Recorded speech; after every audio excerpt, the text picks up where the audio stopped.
창원시가 3조 7천억 원 규모의 내년도 예산안을 편성했습니다. 홍남표 시장은 시정연설에서 혁신 성장을 가속하겠다며 시의회에 협조를 부탁했습니다.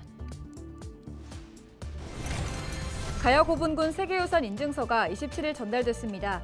등재 축하 기념식은 다음 달 21일 함안에서 개최됩니다. 빅데이터로 보는 경남입니다. 수능과 고속도로, 글로컬 대학 등 한 달 동안 가장 많은 관심을 받은 경남의 이슈를 살펴봅니다.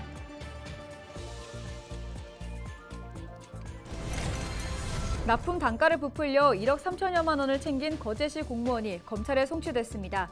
다른 공무원에 대한 수사도 이어져 파장이 예상됩니다.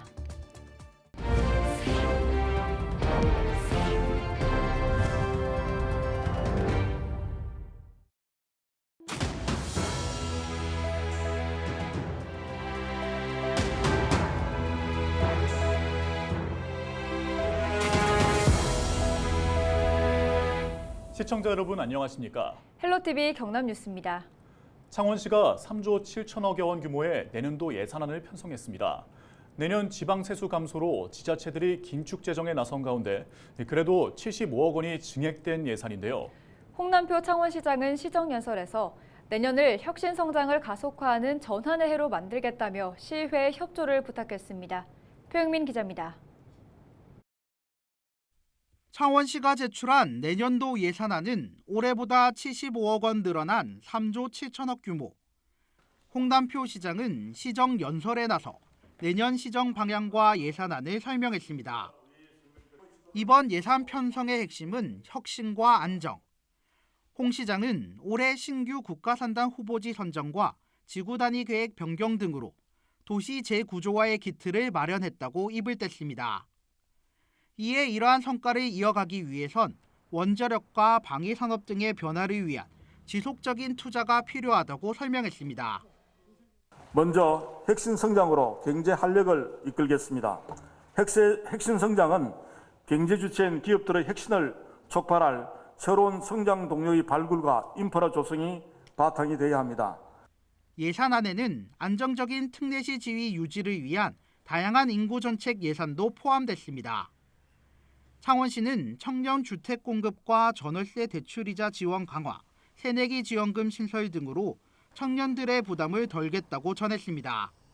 다양한 주거복지 정책으로 살기 좋은 정주 여건을 제공하겠습니다. 특히 내년부터는 상원 새내기 지원금을 신설해 대학 입학생의 생활비 부담도 덜겠습니다. 하지만 창원시의 예산안 처리까지는 난관이 예상됩니다. 올해 급격한 세입 감소로 창원시 역시 긴축 재정에 들어갔고 역대 최대 규모의 지출 재구조화도 진행되고 있기 때문입니다. 여기다 내년 세입도 크게 줄어들 예정입니다. 창원시의 2024년 세입 중 지방교부세, 조정교부금 등 재원 수입도 1,632억 원 정도 감소할 것으로 예상됩니다. 창원시 내년도 예산안은 시의회 정례의 심의 의결을 거쳐 다음 달 22일 확정될 예정입니다. 헬로티비 뉴스 표영민입니다. 빅데이터를 통해 우리 지역의 이슈를 살펴보는 시간입니다. 최근 한 주 동안 가장 많은 관심을 받은 지역 이슈는 무엇이었을까요? 권정숙 기자가 전해드립니다. 올해도 어김없이 돌아온 대학 수학능력 시험. 경남의 관심 키워드 역시 수험으로 이를 반영했습니다. 때문에 검색어도 수능, 시험, 응원, 부정행위, 수험표로 긴장이 당겼습니다. 결전의 날인 지난 16일, 경남에선 103개 시험장에서 2만 9천여 명의 수험생들이 시험을 치렀습니다.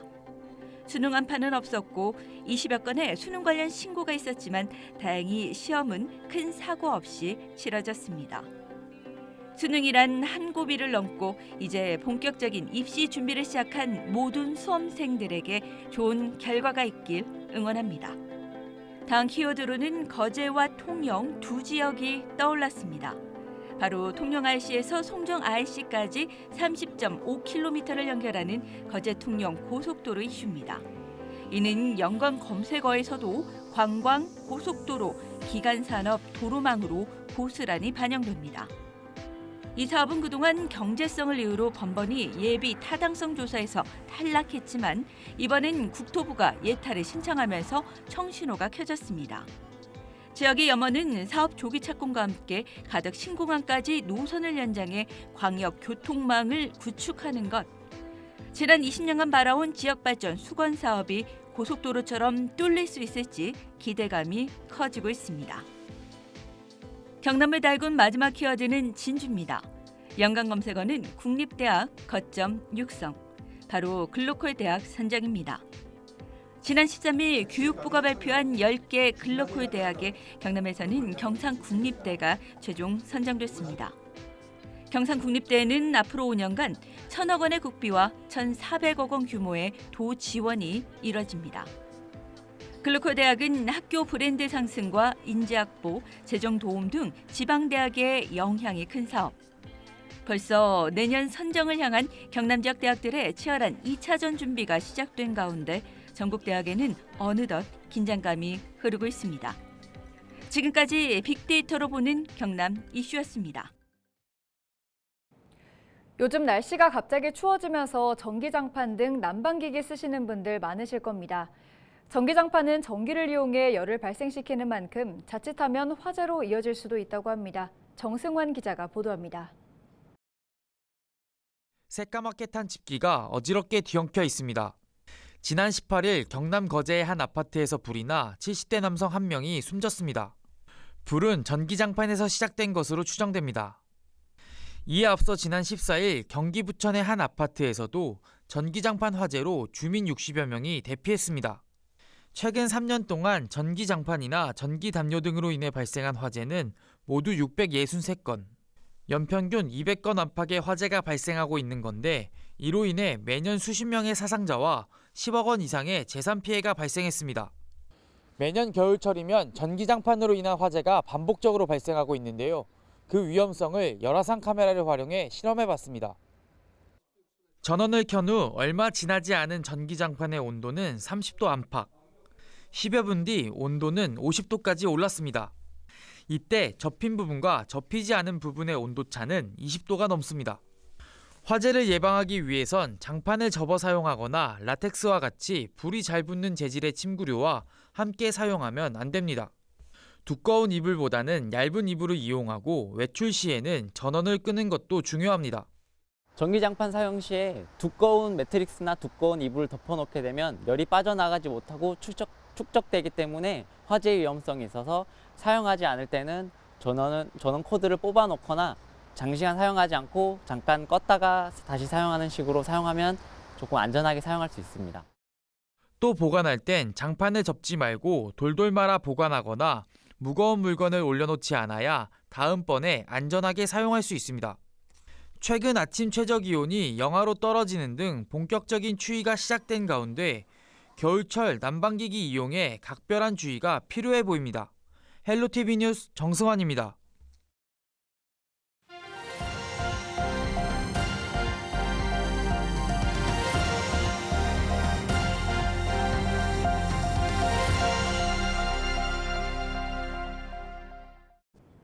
지역 소멸을 막아라. 케이블 TV 공동기획보도 순서입니다.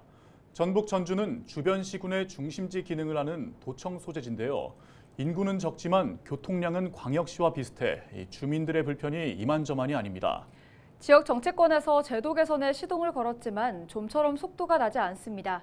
SK 브로드밴드 김다라 기자가 보도합니다. 전라북도 전주시와 완주군을 잇는 편도 2차로 도로입니다.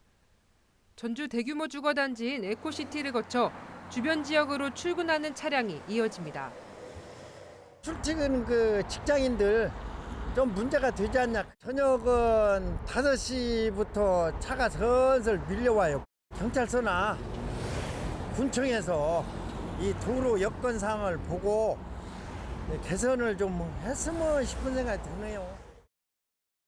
전주권 교통망은 인접한 완주군과 익산시, 김제시, 또 통행량이 많은 군산시와 정읍시를 포함합니다.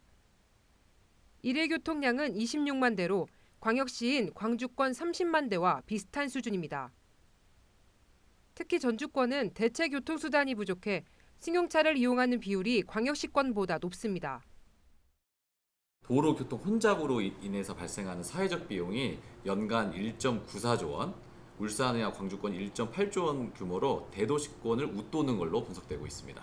이 대강법이 개정되면 전주시를 중심으로 교통 문제 해결을 대도시권 광역교통특별법은 광역교통망을 구축하는 데 국비를 지원하는 법입니다.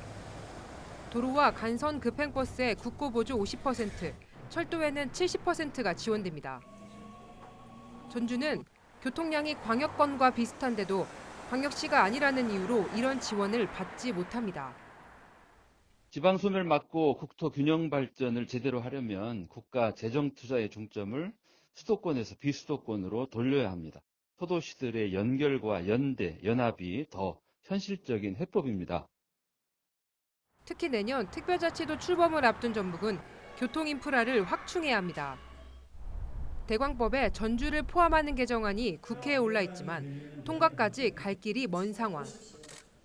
국토교통부의 연구 용역 결과 전주권에도 광역시 같은 교통망 구축이 필요했습니다.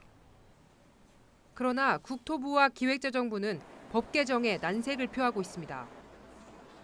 광역권 지원이라는 현행법 취지에 어긋나고 재정 부담이 크다는 이유입니다. 법을 바꾸어서 수도권과 또 지방 광역시 중심의 지원이 아니라 전국의 국토 균형 발전 차원에서 전라북도에도 이런 대도시권과 같은 교통 생활권을 만들 수 있도록 당연히 지원되어야 된다. 국토균형 발전은 헌법에 명시돼 있을 만큼 우리나라의 중요한 가치이자 과제입니다. 대도시 중심 사고와 현행법에 갇힌 관료주의적 행정이 시민 편의를 해치고 지방 소멸을 부추기는 건 아닐지 우려됩니다. BTV 뉴스 김다라입니다.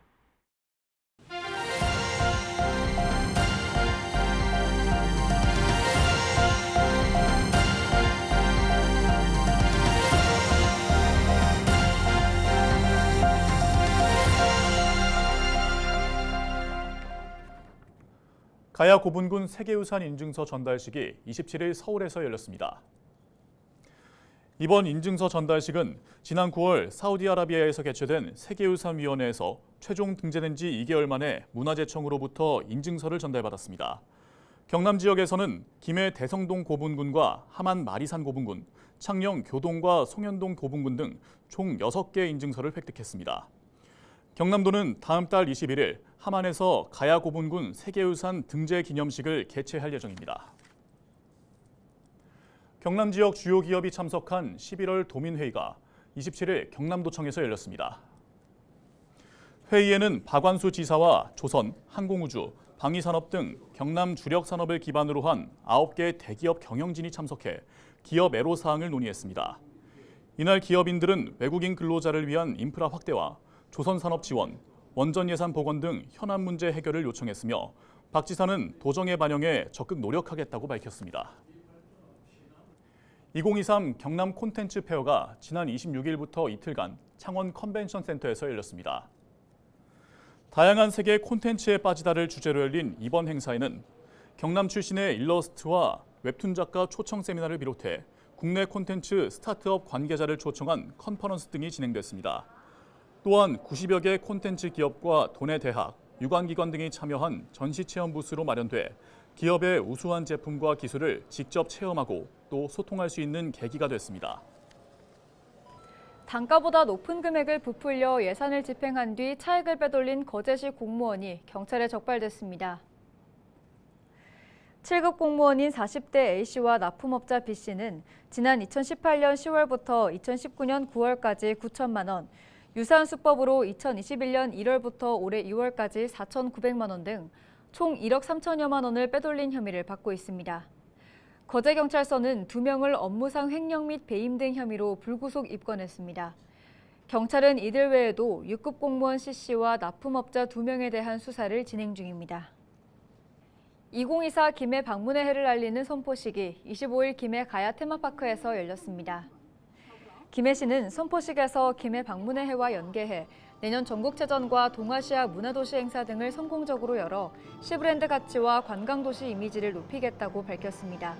또 또 관광 노후 시설과 안내 체계, 편의 시설을 개선하고 새 관광 코스와 특화 이벤트를 발굴해 풍성한 즐길거리로 손님을 맞이하겠다고 전했습니다.